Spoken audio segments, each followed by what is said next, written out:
Welcome once again, my friends. Now we're going to be talking about the last of the 7 cognitive skills, which is called long-term memory. Remember, we have talked about attention, we have talked about logic and reasoning, we've talked about processing speed, we're talking about short-term memory, we talked about auditory processing, we talked about visual processing. The last of them, of the 7 functions of the brain, is long-term memory. Remember, we talked earlier about working memory or short-term memory. So the counterpart of it is long-term memory. We have short-term memory and long-term memory.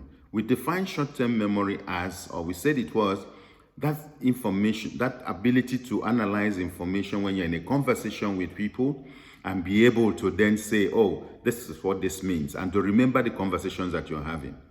On the other side, the long-term memory is information that you have stored. It is something that you have stored. It is that part of your brain that holds the information that has to do with 1 month, 2 months, 3 months, 4 months, 6 months, down the road. Anything that is for long term is long-term memory.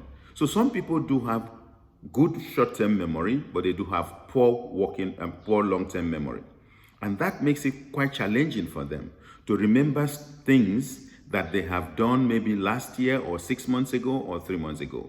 So long-term memory, on the other side, is the place where you store information that is required to be used again in the longer term. So if something happened 6 months ago, if something happened like 1 year ago, 5 years ago, you might have challenges remembering. If your working memory is good, which is short-term memory, you will remember things in your immediate environment. But if your long-term memory is weak, you will not be able to remember things that you did like 6 months or 3 months ago for most people.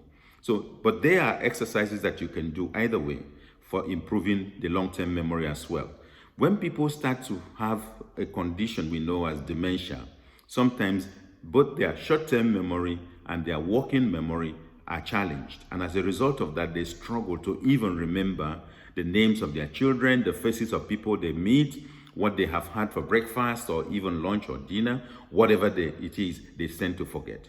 But there are exercises that we can do to improve on all of these functionalities of the brain.